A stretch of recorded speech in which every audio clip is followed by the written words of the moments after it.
Your outcomes in life are often a lagging measure of your habits. We think the thing that needs to change is the bank account or the test score or the number on the scale, but actually the thing that needs to change are the habits that precede those outcomes.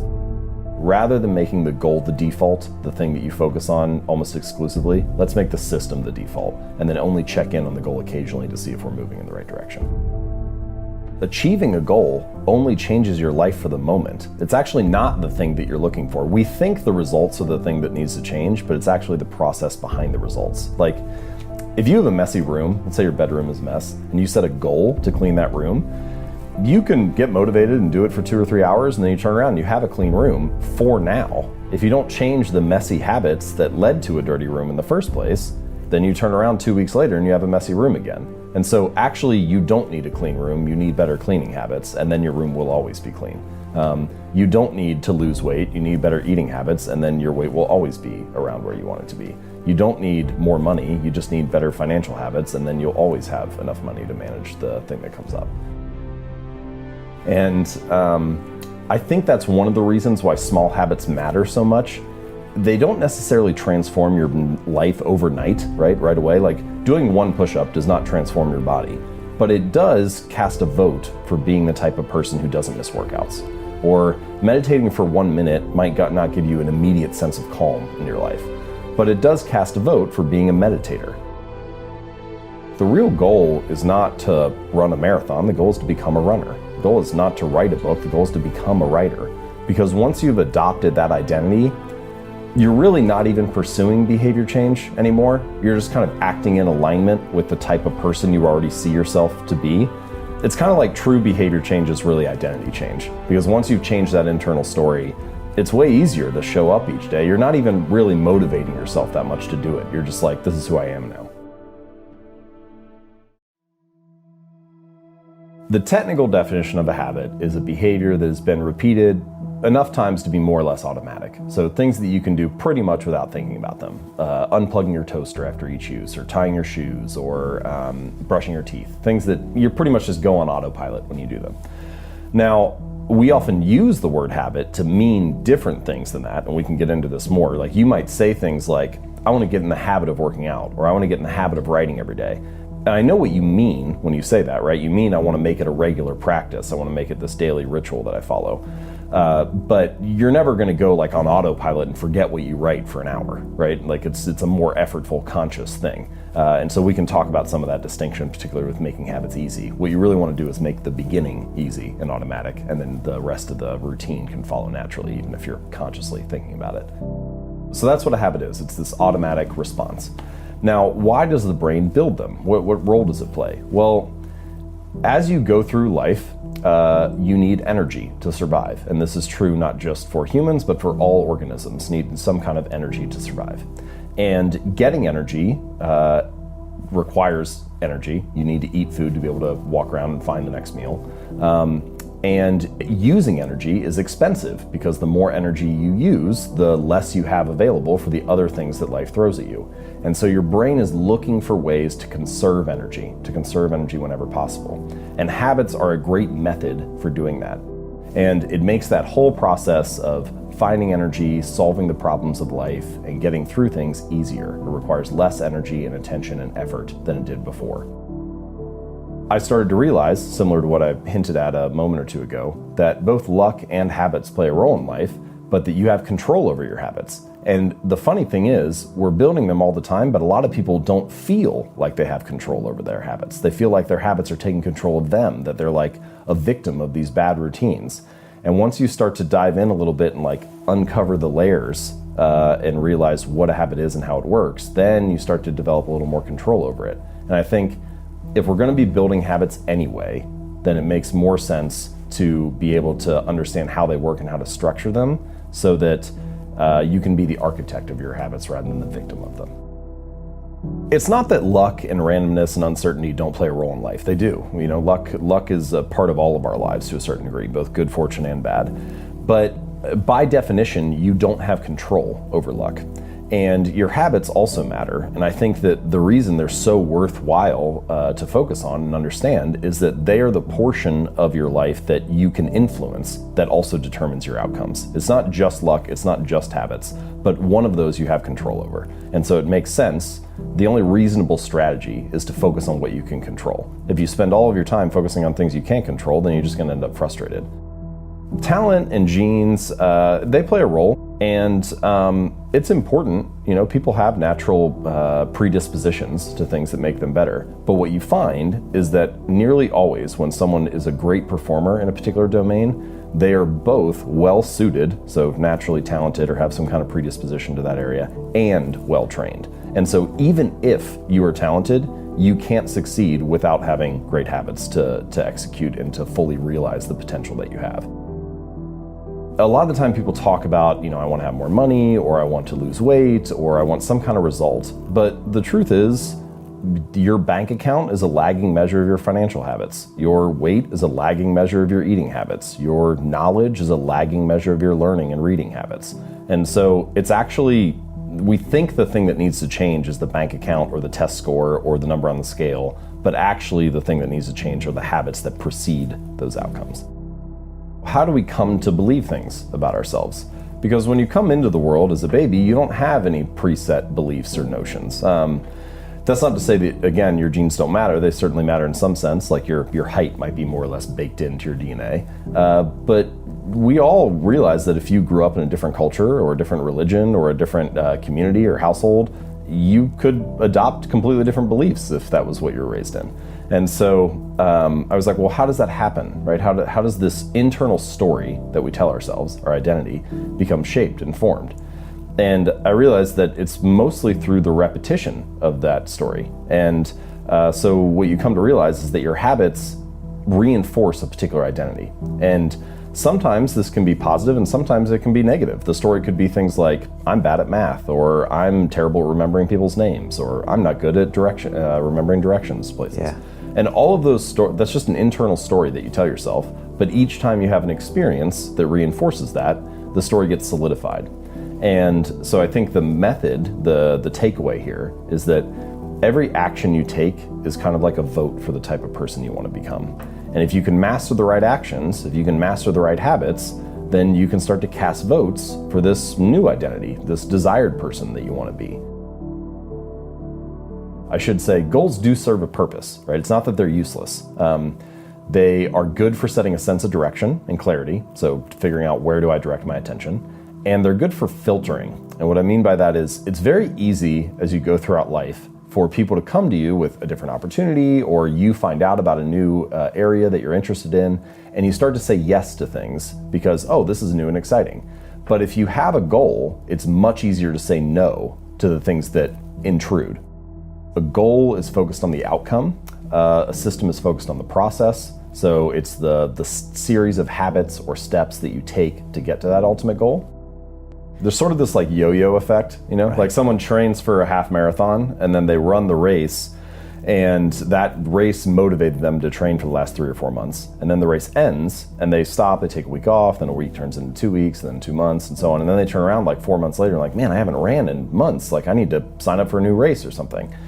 Because if it's all about the goal, as soon as the goal is achieved, you don't have that motivating you anymore. But if instead it's about being a runner, then even once you finish the race, you still have a reason to show up again the next week because you're like, well, that's what I do is I run. That's who I am. Right. And so I think that's a more, in pretty much any domain, true long-term thinking is really goalless thinking. It's much more about being that person, developing that identity, following that system, and then you just happen to realize your potential along the way.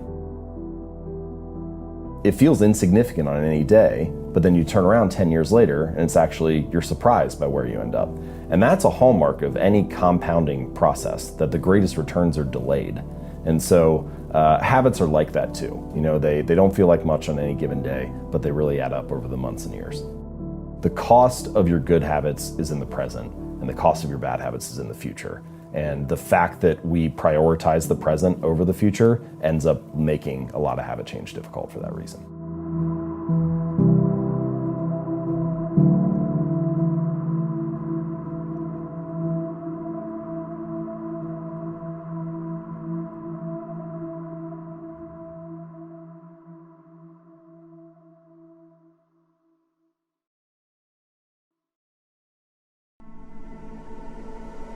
My mind can be my worst enemy. I was laying in bed last night and I'd fallen asleep and I kept waking up. And you know what I was thinking about? I was waking up because I could hear people in the hallway kind of coming in from a late night of partying. And you know what the first thing that my mind defaulted to? There being a fire in the hotel. And I started having these visions of my daughter and I going down the stairwell and getting trapped. And then I had visions of us being on the balcony on this room and fire kind of engulfing. And what are we doing? Are we tying a rope? I mean, it's just insanity, absolute insanity.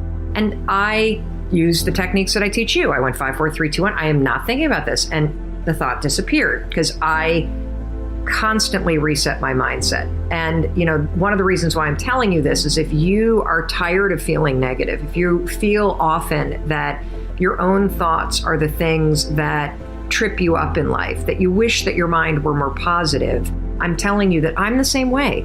Just because I teach this stuff, just because I study this, just because I do what I do for a living, doesn't make me immune to what it means to be human. And what it means to be human is that your brain and your body want you to survive. Your brain and your body remember situations that scare the daylights out of you. Your brain and your body try to talk you out of anything that makes you feel risky. And your brain, given that it has been trained by situations in the past, and given that you allow it to worry all the time, you have a habit of doing it, if you're not careful and you're not deliberate, your brain will default to scary crap like mine was last night. That doesn't mean you're broken. It means that your brain is thinking something that's broken, and it's time for you to reset your mindset and pull it back. If you're somebody that suffers from anxiety, first of all, here's what you need to know. It's not a disease. Period. It's not a disease. So here's what you need to understand. Anxiety always begins with a worry. Always. It begins with a thought that is triggered by something. So if you suffer from anxiety, you wake up in the morning and your mind spins, you lay in bed at night and your mind spins, you walk into work and you feel anxious in your body. I want you to write down all the things that trigger you to feel anxious. Interestingly, another major trigger is being home or going home and that moment right before your partner walks in the door. If you feel anxious when your partner's about to walk in or you're about to walk into your own home, that is a major signal that you're in the wrong relationship, that there is something incredibly off and you either need to get into counseling, but that is one that we hear a lot about. Because you're walking into a situation that feels uncertain. Yeah. A lot of people, by the way, had parents that were abusive or parents that were yellers. So they also are experiencing ghosts from the childhood of it's 5 o'clock, dad's about to come home and pour a drink, and everybody's on edge. Yeah. So write down the triggers, okay? Because having kind of the triggers ahead of time will help you come up with a plan for how you're going to catch yourself when your mind defaults to the automatic ways that it thinks. Then what I want you to write down next to the trigger is what exactly are you worried about? So having the trigger and then the what do I worry about? I worry that my boss is going to yell. I worry that my partner's going to yell. I worry that I'm going to get in trouble. I worry that, you know, my friends are going to laugh at me. I worry that I'm going to be whatever it may be. Then what you're going to do is you're going to write down what I call an anchor thought. An anchor thought is something that weighs you down and it makes you excited. And so here's how the strategy works with the 5-second rule. The next time you're in a situation, and let's just use the example of pulling into your own driveway or your own apartment, and maybe you've got issues with your boyfriend or girlfriend or your roommate, and that makes you unsettled. The second you pull in and you feel the trigger, you're going to go 5, 4, 3, 2, 1, because I want to interrupt your mind from going into kind of like, what if I did this? And then you're going to drop in the anchor thought of the last time that you and your roommate really got along well, or the last time that you stood up for yourself and it went fine. And or your puppy. Yeah, or a puppy or whatever. You're going to say, I'm so excited to deal with this. Yeah. And then you're going to get out of your car, even though your body is going to feel a little unsettled and your mind's going to race. Go 5, 4, 3, 2, 1. If you start to be like, but what? And then walk in the door. And what I'm teaching you to do is to not let your mind hijack you. And it's very important because there's a very tight nexus between your habit of worrying and spiraling your thoughts and the way your body starts to amp up. And so we want to settle your mind so we don't agitate your body. You got it? Yeah. And so if you start to practice that over and over and over and over and over and over and over again, and for you 18-year-olds that are watching this, use this with the nerves that you have about what you're going to do with your life. Use this when you catch yourself worrying about college applications, because worrying about the applications won't get them done. Worrying about what your friends are doing won't make it happen. Worrying about what you're going to be doing when you're 25 or how you're going to make money, it's not going to help you make money right now. It's only going to make you miserable. Right. So 5, 4, 3, 2, 1, cut off that habit. That'll stabilize your body, and then go to a vision of you at the age of 25, driving a car that you think is cool and hanging out with a friend that's cool and saying to yourself, I'm so excited because I know I'm going to figure it out. Because you don't need to worry about that right now. But it becomes a habit that destroys your year this year. Just because you identify, and for me as a kid, for whatever reason, I have my own version of feeling invisible and feeling like I'm not good enough. And so my way of coping both with my anxiety and being a survivor of sexual abuse and wanting love, which we all need, is I was like an overachiever. And so I'm the kind of person that's super busy and a go-getter because it got me attention. And if I was the one that was super busy and achieving, I not only got praise, but it also insulates you from other people not picking you, because you're the one in a leadership role doing the picking. And so there's a part of me at the age of 51 that is realizing that, you know, these feelings of feeling unworthy and this hyper drive to try to achieve, it's all coming from a place of feeling inadequate or like what I'm doing is not enough. And Still, so that's at 50, having the talk show, having a best-selling book, having the Audible originals, having the platform everywhere, having the impact, you still don't feel, being the most booked female speaker in the world, like you still don't feel. It's so stupid. It's annoying. And human beings are annoying. We are stuck with this wiring. Like, if you think about it, like all of the crap you believe is probably a hangover from age 0 to 10. That as adults, we walk around thinking the same stuff we thought as kids. And I can't stand that I feel that way, but knowing it, it allows me to catch it before it stops me from having an event or writing that next book or taking a risk. There's a lot of you that are running from things instead of running to things. And that's a huge difference, running from something versus running to something. And so I want you to think about that for a minute, because you don't have to move across country to change your life. And you don't have to do something drastic to experience drastic positive change. And here's the thing about running away from your problems, running away from your past. Have you ever noticed that when you run away, it tends to follow you? You know, I used to have this problem in relationships. And the reason why I had this problem is because I was a very unhappy person. I didn't like myself truly as a person until probably 4 or 5 years ago. I spent, as sad as this is, I spent the first 46 years of my life really not liking myself, really feeling like I wasn't a good person, really questioning the sanity of people that were in love with me or that were friends of mine, because I had such a low opinion of myself. And it didn't matter. You know, I was guilty not of moving from one city to another, but I was guilty of moving from one person to another. That I would literally get in a relationship, I would be in a relationship for a year, and then I would start to feel that unsettled feeling. Because what happens after a year of being in a relationship? Well, you got to start working on it. It's no longer the thrill and the delight, and it's new and you're dating. Now it's just you and the person in your life. There's nothing new about it. And so all your old crap starts to show up.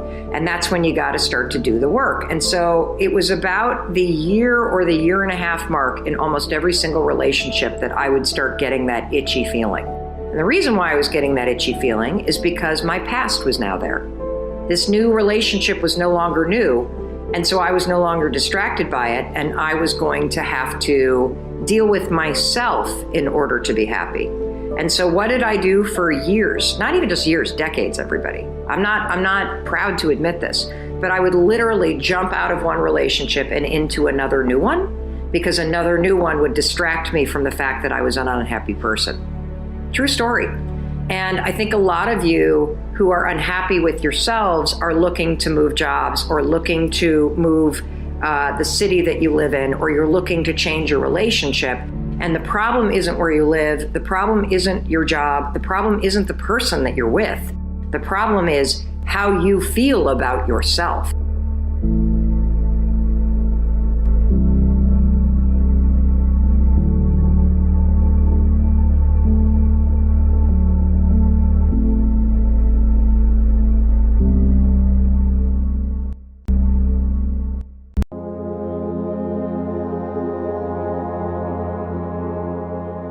I always understood that there really was no difference between me and the audience. At times I might have had better shoes, but at the core of what really matters, that we are the same. And you know how I know that? Because all of us are seeking the same thing. You're here at this fabulous school, and we'll go out into the world and each pursue based upon what you believe your talents are, what your skills are, maybe your gifts are, but you're seeking the same thing. Everybody wants to fulfill the highest, truest expression of yourself as a human being. That's what you're looking for. The highest, truest expression of yourself as a human being. And because I understand that if you're working in a bakery and that's where you want to be, and that may be what you've always wanted to do, is to bake pies for people or bake cakes for people or to offer your gift, then that's for you. And there's no difference between you and me, except that's your platform. That's your show every day. So my understanding of that has allowed me to reach everyone. And there's no way that you wouldn't, because that's what I truly feel. The way through the challenge is to get still and ask yourself, what is the next right move? Not think about, oh, I got all of this stuff. What is the next right move? And then from that space, make the next right move and the next right move. And not to be overwhelmed by it, because you know your life is bigger than that one moment. You know you're not defined by what somebody says is a failure for you, because failure is just there to point you in a different direction. If I leave you with nothing else, just know this for sure. There is not one thing that has ever happened to you, not one experience, not one encounter, not one crisis, not one joyful thing, that hasn't happened just to make you better and help you rise. Every single thing you're calling in, whether you know it or not, when you figure out that you are calling it in, when you actually start meditating or praying or doing or having a spiritual practice, which is the number one thing you need if you want to be successful in the world. You need something that gives back and nourishes you, regardless of what you call that. You need to fill your cup so that you can be so full your cup runneth over and you have enough to give to other people. If you don't fill your cup, you end up dried up. You end up tired, exhausted, and don't have enough to give to other people. You end up resentful every time somebody asks you, because your cup is empty and now they want some of yours. So your number one job is to fill your cup and make yourself whole. So for me, the foundational base of empowerment, of entrepreneurship, of any kind of engagement, the foundational base of my success, of my well-being, my wholeness, my everything is knowing who I am and where I come from. In my living room right now is a painting that I've owned now for 30 years. You can Google it. It's called To the Highest Bidder. And it's at the center of my house. And it's at the center of my house because it actually is symbolic of the foundation of not the house, but the foundation for my life. The painting is by Rosalinde, who was a genre painter in the early 20th, late 19th century. And the painting is over 6 feet tall, and it shows a slave woman on the auction block holding her daughter's hand. And I cannot come in the door, my front door, or I cannot leave without passing that painting. I am reminded of where I come from every day of my life, and I am reminded because I never want to forget it. And in my library, I have a framed list of enslaved African-American people, remember I showed you, who were held in bondage on various plantations, listed in the ledgers alongside the cows and the horses and the buggies and the other property. And I pass this list every day.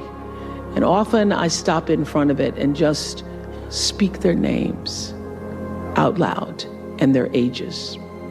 Jonas, 11 years old, $500. Sarah, 41 years old, $900. Elizabeth, 57, $800. And I force myself to consider the absurdity and the obscenity of prices being affixed to each one should they be placed up for sale.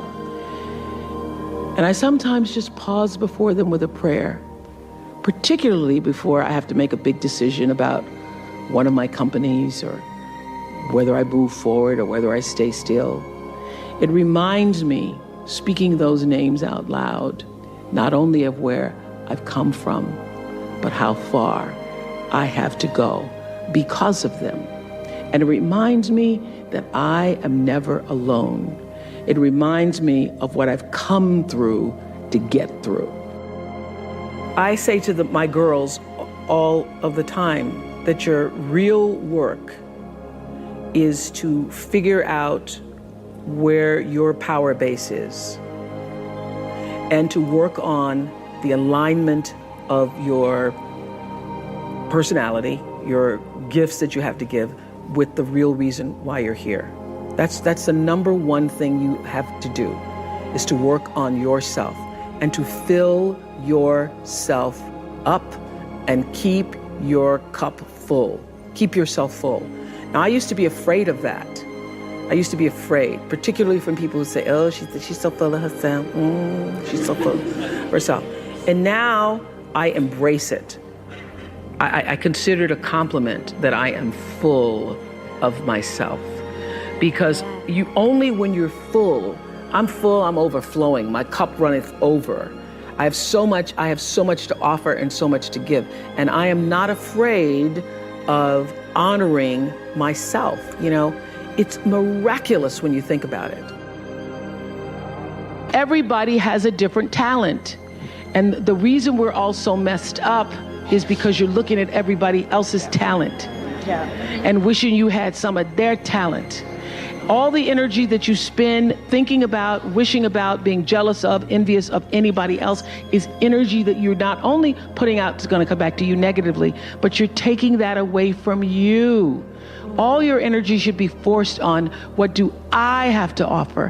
What do I have to give? How can I be used in service? Because Dr. King's message of not everybody can be famous, but everybody can be great, because greatness is determined by service. And there is not a job in here that you can do that you don't switch the paradigm to service and not make that job more fulfilling. I don't care what the job is. If you say, I'm a singer, I'm a dancer, I'm an artist, I'm a teacher, I'm a nurse, I'm a doctor, I'm a janitor, I'm a clerk, if you say, if I look at this from how do I use this in service to something bigger than myself. It no longer becomes a job. It becomes an offering to the world. The first law is the third law of motion in physics, which says, for every action, there's an equal and opposite reaction. And we showed that very beautifully in The Color Purple, when Miss Seeley says to Mr., everything you even try to do to me is already done to you. That is not just a rhetorical saying, that is law. That is Newton's third law of motion in physics, which says everything that goes out is coming back. It's just like everything that goes up is coming down, may take it a long time to come down, is coming down. Everything that goes out is coming back, it's coming back. So, to answer the power of manifestation and meditation, what meditation does is sync you up with the source. What meditation does is allows you to literally tap into the power that created you, so that you are in alignment with that. And so when you carry that out into the world, everything that you do comes from the center of that alignment that's coming from the source that we call God, we call divine energy, divine intelligence, whatever name you want to give it, we call life. When you are synced up with life, life just gives to you.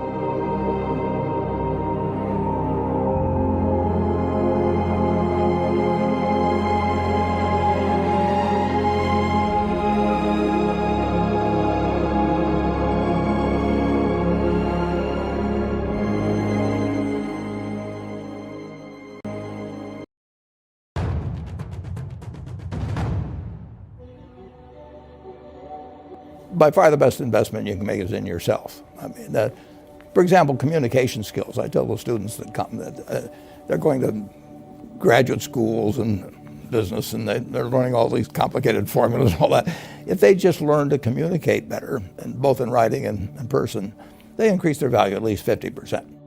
If you invest in yourself, nobody can take it away from you.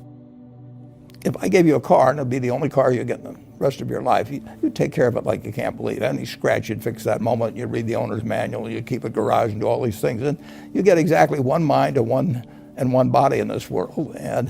And you can't start taking care of it when you're 50. By that time, you'll have rusted out if you haven't done anything. So you should really make sure that you just remember that you just got one mind and body to get through life with and to do the most with it.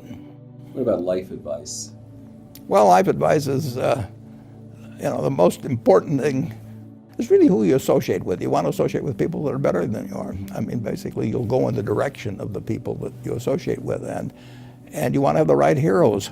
You want people, if you want to emulate somebody, you better pick very carefully who you want to emulate. And obviously, you can't pick your parents. They're going to have an enormous influence on you, but you don't get a choice on that. But you get choices as you go down the line, and who you admire, who you want to copy, and the most important for most people in terms of that decision is their spouse. It's also important in terms of a partner in business, but the partner in life is the most important one. You want to pick a spouse that's better than you are.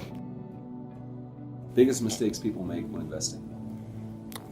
Well, they try to, they just don't realize that all you have to do is just buy a cross-section of America and then never listen to people like me or read the papers or do anything subsequently. They think that because you can trade, you should trade. You buy a farm, you buy an apartment house, you can't resell it tomorrow, and the cost of moving around.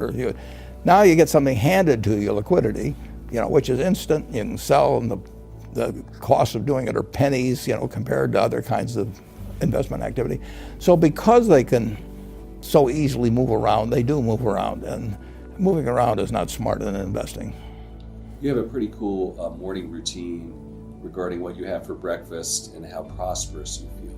What is that? I eat exactly what I like to eat.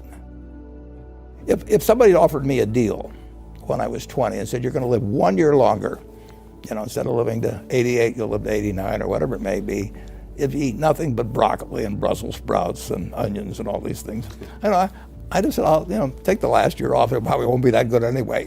So I eat exactly what I like to eat. Is business school worth it? depends on the person, much more than it depends on the school. I mean, I wouldn't worry.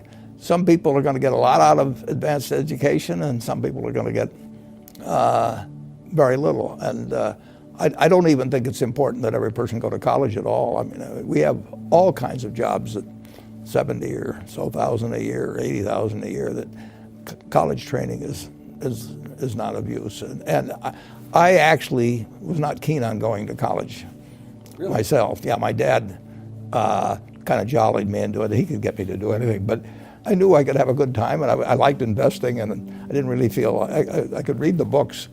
You know, it's a big commitment to take 4 years, and the cost involved, and maybe the loans involved, and everything. And I think, depending on what your interests are in life, I don't think it's for everybody. I think it's for a lot of people, but there ought to be a reason you're going, and I didn't really see much reason. If you get to be 65 or 70 and later, and the people that you want to have love you actually do love you, you're a success. I've never seen anybody that reaches that age. I mean, I'm not talking about somebody that's in extreme poverty or pain or something, but I've never seen anybody that, if they have a lot of people that love them, that is other than happy. And I've seen some very, very wealthy people that they give testimonial dinners to and name schools after and everything. And nobody loves them. You know. By far the best investment you can make is in yourself. If you invest in yourself, nobody can take it away from you.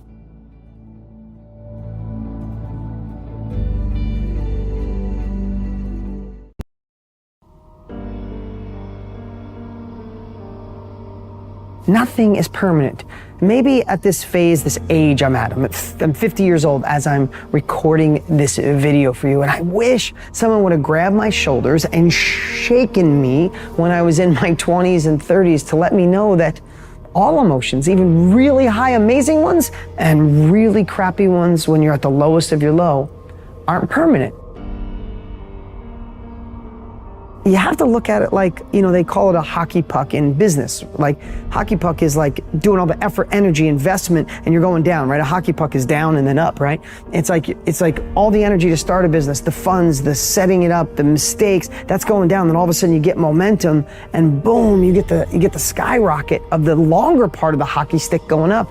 But what no one tells you is at the end of the higher part of the hockey stick, it goes down again, and then up, and then down, and then up. And that's really the way life is. I mean, think about it.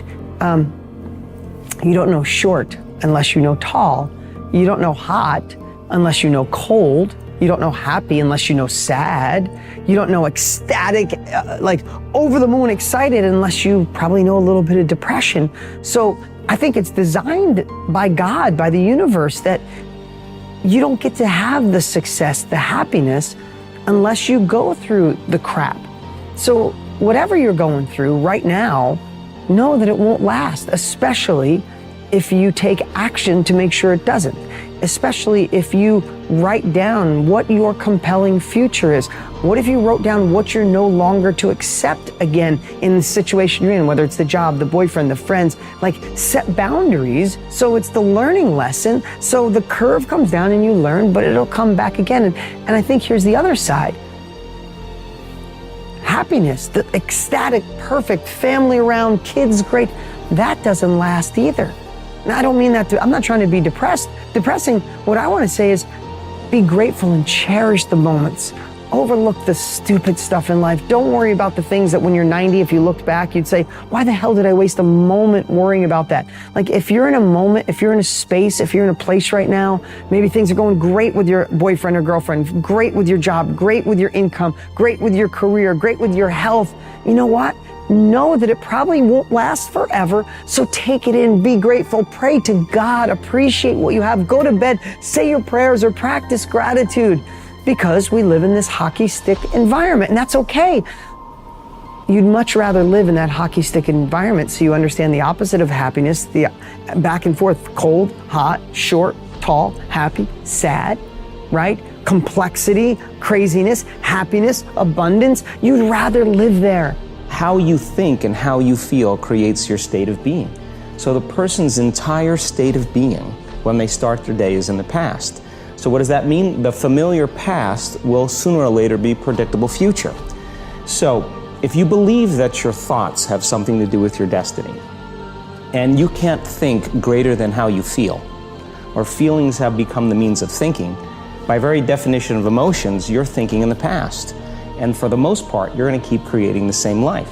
So then people grab their cell phone, they check their WhatsApp, they check their texts, they check their emails, they check Facebook, they take a picture of their feet, they post it on Facebook, they tweet something, they do Instagram, they check the news, and now they feel really connected to everything that's known in their life. And then they go through a series of routine behaviors.